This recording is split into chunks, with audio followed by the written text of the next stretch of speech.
आज जो पढ़ेंगे लास्ट क्लास में जो छूट गया है कि जो बैक्टीरिया है उसका लैगिड जनन का पार्ट या विधियां बच रही थी, ठीक है।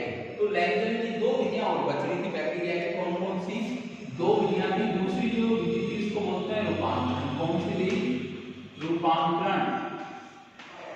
और तीसरी जो विधि थी इसको बोलते हैं पारकरण, इसका बोलते हैं रूपांतरण और दूसरी है पारकरण, ठीक है। पहले पढ़ेंगे इसके बारे में, रूपांतरण के बारे में। देखो, जनन की विधि की खोज फ्रेडरिक ग्रिफिथ के द्वारा, जनन की विधि की खोज फ्रेडरिक ग्रिफिथ के द्वारा डिप्लोकोकस निमोनी जीवाणु की, इसमें की गई थी, डिप्लोकोकस निमोनी जीवाणु में की गई थी, डिप्लोकोकस निमोनी जीवाणु में की गई थी। कौन से जीवाणु में, डिप्लोकोकस निमोनी जीवाणु। यानी ये जो जीवाणु है वो क्या कहलाता है, निमोनिया। क्या कहलाता है ये, निमोनिया। देखो, जनन की स्थिति की खोज किसने की थी, फ्रेडरिक ग्रिफिथ के द्वारा। इसके द्वारा, फ्रेडरिक ग्रिफिथ के द्वारा की गई थी। और ये जीवाणु इसमें कौन से जीवाणु में, डिप्लोकोकस निमोनी जीवाणु में। ये जीवाणु क्या कहलाता है, निमोनिया। देखो, जनन की स्थिति को इन्होंने कैसे किया, देखो इसने एक आरेख के माध्यम से समझाया।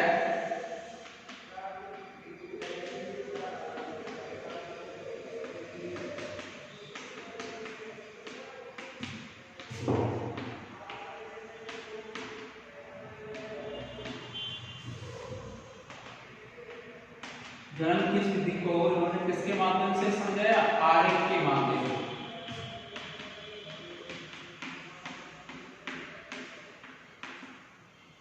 ठीक है।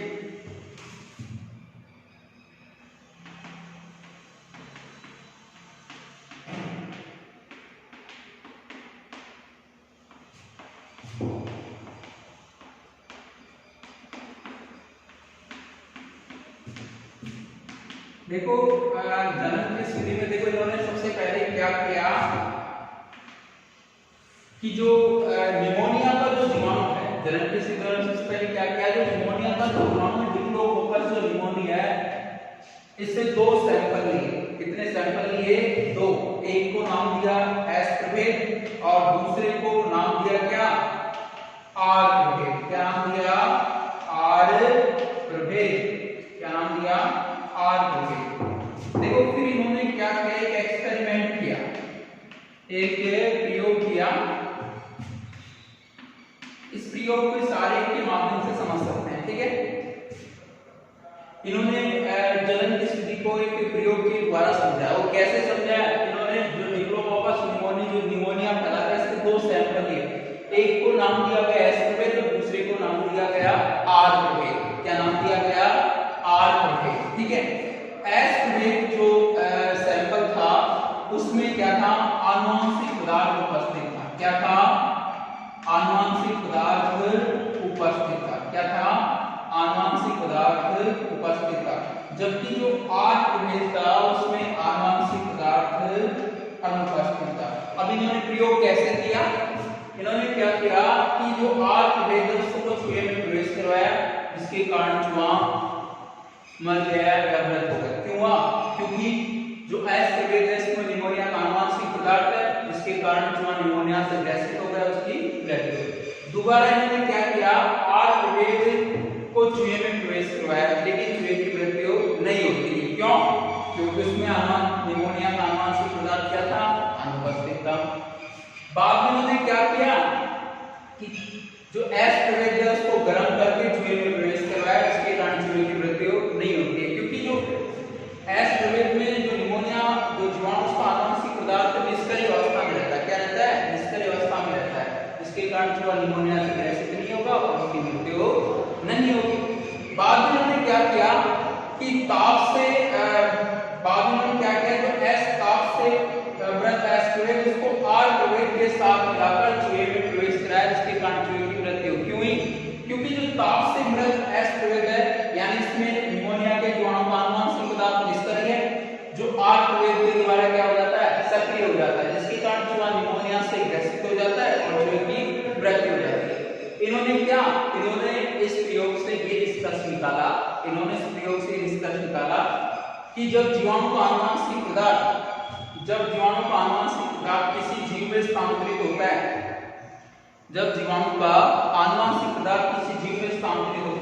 तो उस जीव में आनुवंशिक पदार्थ की प्रतिकृति होती है, जिसके कारण नई जीवाणु कोशिकाएं बन जाती है। नई जीवाणु कोशिकाएं बन जाती है। देखो, जनन की स्थिति की खोज फ्रेडरिक ग्रिफिथ के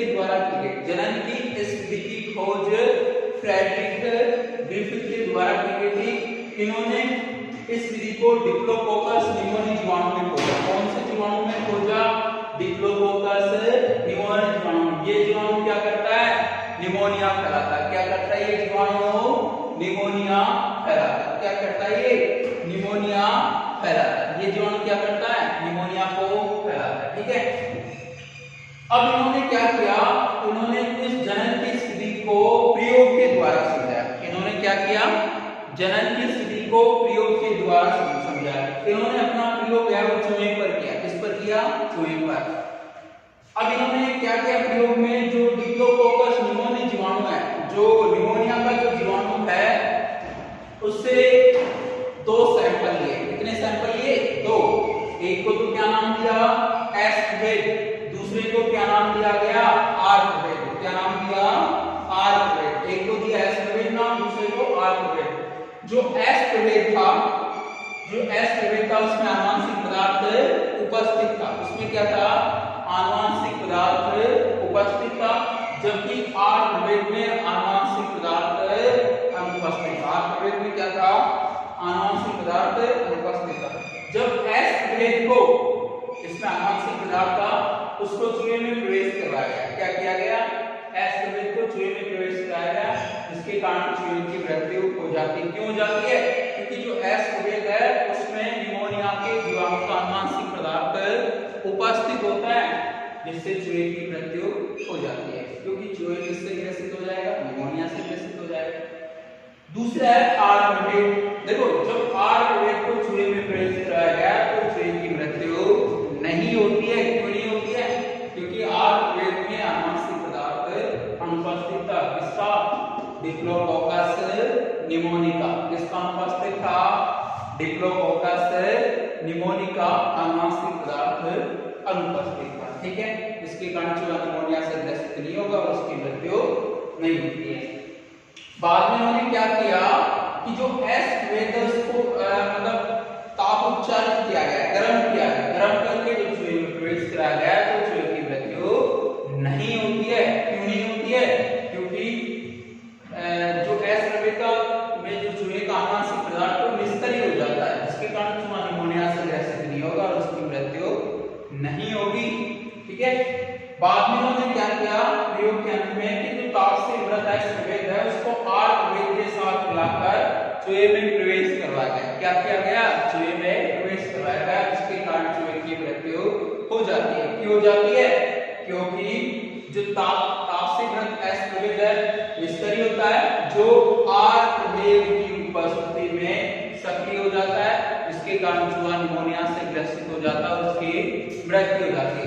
इन्होंने इस प्रयोग से क्या निष्कर्ष निकाला?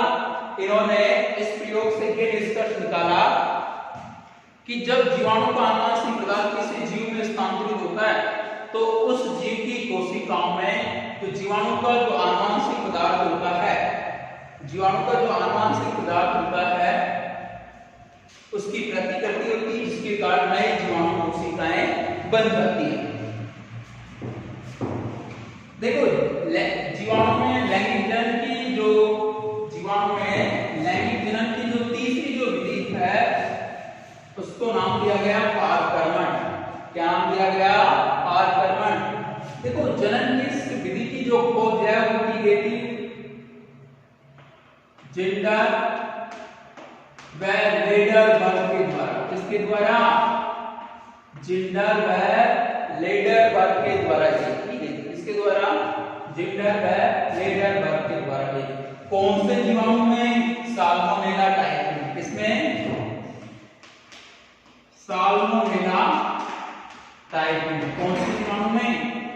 Salmonella typhi. कौन से में? Salmonella typhi. ठीक है, अब इन्होंने क्या जनन की स्थिति को आरेख के द्वारा समझा। इन्होंने भी क्या किया? जनन की स्थिति को आरेख के द्वारा, इस आरेख के द्वारा जनन की विधि को समझते हैं हम।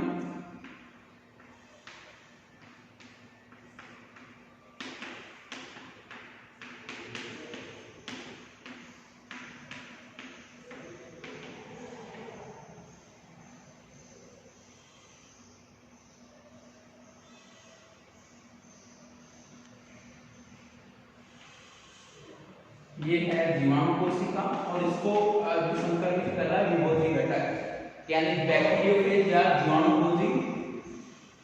और हमने लास्ट क्लास में पढ़ा था विभोजी घटक या जीवाणुभोजी बोलते हैं वे विषाणु को जीवाणु कोशिकाओं को संक्रमित करते हैं।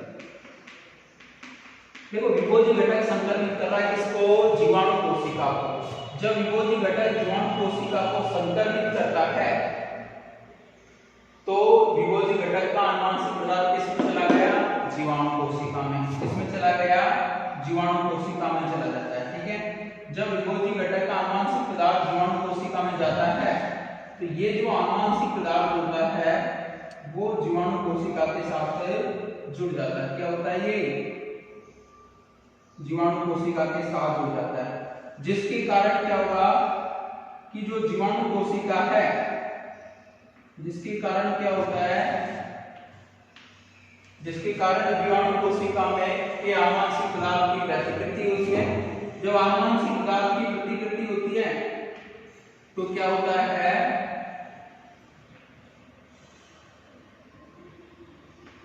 विभोजी घटक के प्रोटीन आवरण और आनुवंशिक पदार्थ बन जाते हैं। क्या बन जाते हैं? विभोजी घटक के प्रोटीन आवरण और आनुवंशिक पदार्थ बन जाते हैं।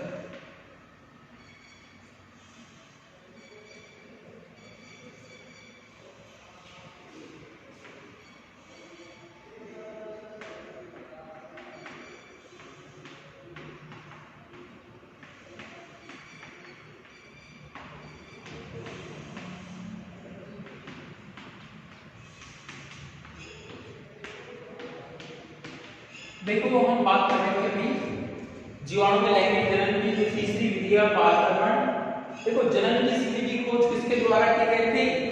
जिंडर और लेडरबर्ग। किसके द्वारा की गई थी?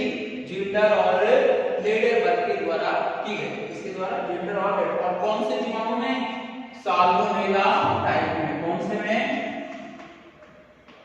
साल्मोनेला टाइप में की। ठीक है, कौन से में? साल्मोनेला टाइप में की। ठीक है, देखो अब इन्होंने इस जो विधि है उसको इस तरह से समझा है। इनके अनुसार जब विभोजी घटक किसी जीवाणु कोशिका को संक्रमित करता है, इनके अनुसार जो विभोजी घटक किसी जीवाणु कोशिका को संक्रमित करता है तो विभोजी घटक का आनुवंशिक पदार्थ जीवाणु कोशिका में स्थानांतरित होकर जीवाणु कोशिका के आनुवंशिक पदार्थ के साथ जुड़ जाता है, जिसके कारण जीवाणु कोशिका के आनुवंशिक पदार्थ की प्रतिकृति प्रारंभ हो जाती है। जब जीवाणु कोशिका के आनुवंशिक पदार्थ की प्रतिकृति प्रारंभ होती है तो विभोजी का आनुवंशिक पदार्थ जीवाणु कोशिका के आनुवंशिक पदार्थ से अलग हो जाता है। जब विभोजी का आनुवंशिक पदार्थ जीवाणु कोशिका के आनुवंशिक पदार्थ से अलग होता है, जब विभोजी का आनुवंशिक पदार्थ जीवाणु कोशिका के आनुवंशिक पदार्थ से अलग होता है तो विभोजी के प्रोटीन आवरण और आनुवंशिक पदार्थ बनने लगते हैं। इन प्रोटीन आवरण और आनुवंशिक पदार्थ के द्वारा नए विभोजी घटक बन जाते हैं और ये जीवाणु कोशिका से मुक्त होकर नई जीवाणु कोशिकाएं बनाते हैं। क्या करते हैं ये? देखो, एक बार रिपीट करता हूं। पारगमन विधि की खोज जिंडर और लेडरबर्ग के द्वारा की गई थी। जिंडर और लेडरबर्ग के द्वारा की गई थी। इसमें साल्मोनेला टाइप जीवाणु में इन्होंने क्या बताया कि जब विभोजी घटक किसी जीवाणु कोशिका को संक्रमित करता है तो विभोजी घटक आनुवंशिक पदार्थ जीवाणु कोशिका में स्थानांतरित होकर जीवाणु कोशिका के आनुवंशिक पदार्थ के साथ जुड़ जाता है। क्या होता है? जीवाणु कोशिका के आनुवंशिक पदार्थ के साथ जुड़ जाता है। जब आनुवंशिक पदार्थ के साथ जुड़ता है तो जीवाणु कोशिका के आनुवंशिक पदार्थ इसके बाद विभोजी घटक के प्रोटीन आवरण और आनुवंशिक पदार्थ बनता है। विभोजी घटक के प्रोटीन आवरण और आनुवंशिक जो पदार्थ होते हैं वो जीवाणु कोशिका से मुक्त होकर नई जीवाणु कोशिका बना देते हैं। क्या करते हैं? नई जीवाणु कोशिका बना देते हैं। ठीक है, देखो इसमें एक छोटा सा टॉपिक और बच रहा है, ग्राम धनात्मक और ग्राम ऋणात्मक जीवाणु।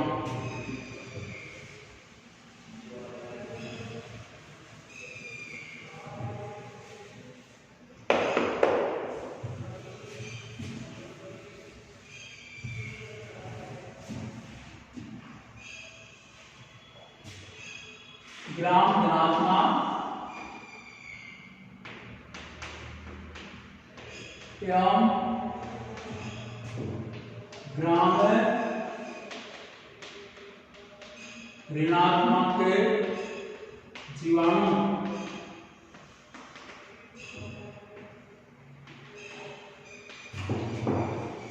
देखो ग्राम धनात्मक और ग्राम ऋणात्मक जो जीवाणु है, ग्राम धनात्मक व ग्राम ऋणात्मक जो जीवाणु होते हैं उनकी खोज डेनमार्क के क्रिश्चियन ग्राम के द्वारा की गई।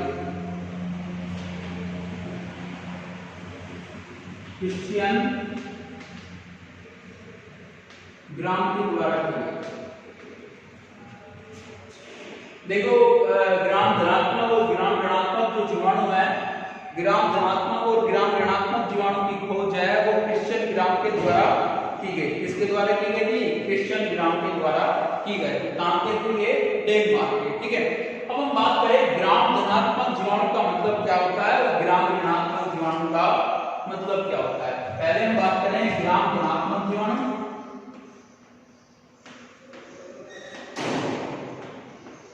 ग्राम धनात्मक जीवाणु,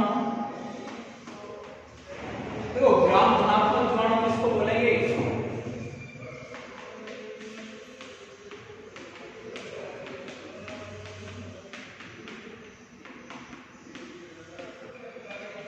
देखो पहले बात करें ग्राम धनात्मक जीवाणु का मतलब क्या होता है। देखो जब किसी जीवाणु कोशिका को क्रिस्टल वायलेट अभिरंजक से अभिरंजित किया जाता है, जब किसी जीवाणु कोशिका को क्रिस्टल वायलेट अभिरंजक से अभिरंजित किया जाता है तो वो कोशिका अभिरंजित हो जाती है। इसके बाद जब इसको अल्कोहल से साफ करते हैं या धोते हैं तो भी अभिरंजित रहती है। इसका मतलब वो जीवाणु कोशिका क्या है? ग्राम धनात्मक जीवाणु कोशिका। क्या है वो? ग्राम धनात्मक जीवाणु कोशिका। क्या वो? ग्राम धनात्मक जीवाणु कोशिका। यानी जब जैसे किसी जीवाणु कोशिका को क्रिस्टल वायलेट अभिरंजक से अभिरंजित किया जाता है और उसके बाद उसको अल्कोहल से धोया जाता है या अल्कोहल से साफ किया जाता है और वो अभिरंजित हो जाती है, इसका मतलब वो कैसी जीवाणु कोशिका है? ग्राम धनात्मक जीवाणु कोशिका। कैसी है वो? ग्राम धनात्मक जीवाणु कोशिका, जैसे माइक्रोकोकस है। और अगर ग्राम ऋणात्मक जीवाणु कोशिका की बात करें, ग्राम ऋणात्मक जीवाणु कोशिका, अब बात करें ग्राम ऋणात्मक जीवाणु कोशिका किसको बोलते हैं। देखो जब किसी जीवाणु कोशिका को क्रिस्टल वायलेट अभिरंजक से, जब किसी जीवाणु कोशिका को क्रिस्टल वायलेट अभिरंजक से अभिरंजित करके अल्कोहल से साफ कर लिया जाता है और जीवाणु कोशिका अभिरंजित नहीं होती है तो इसको क्या बोलेंगे? ग्राम ऋणात्मक जीवाणु कोशिका। क्या बोलेंगे उसे? ग्राम ऋणात्मक जीवाणु कोशिका। ठीक है, जैसे ज़ैंथोमोनास वगैरह में ऐसा होता है। ग्राम धनात्मक और ग्राम ऋणात्मक जीवाणु की खोज किसके द्वारा की गई थी? डेनमार्क के ग्राम धनात्मक और ग्राम ऋणात्मक जीवाणु की खोज किसके द्वारा की गई थी? डेनमार्क के क्रिश्चियन ग्राम के द्वारा। किसके द्वारा? डेनमार्क के क्रिश्चियन ग्राम के द्वारा। इन्होंने जीवाणु कोशिका दो भागों में बांटा, ग्राम धनात्मक जीवाणु कोशिका और ग्राम ऋणात्मक जीवाणु कोशिका। ग्राम धनात्मक जीवाणु कोशिका और ग्राम ऋणात्मक जीवाणु कोशिका। ठीक है, ग्राम धनात्मक जीवाणु कोशिका किसे बोले? देखो, जब किसी जीवाणु कोशिका को क्रिस्टल वायलेट अभिरंजक से अभिरंजित करके एल्कोहल से साफ किया जाता है या धोया जाता है और वो जीवाणु कोशिका अभिरंजित हो जाती है तो उसको क्या बोले? ग्राम धनात्मक जीवाणु कोशिका। ठीक है, और ग्राम ऋणात्मक जीवाणु कोशिका किसको बोले? जब किसी जीवाणु कोशिका को क्रिस्टल वायलेट अभिरंजक से अभिरंजित करके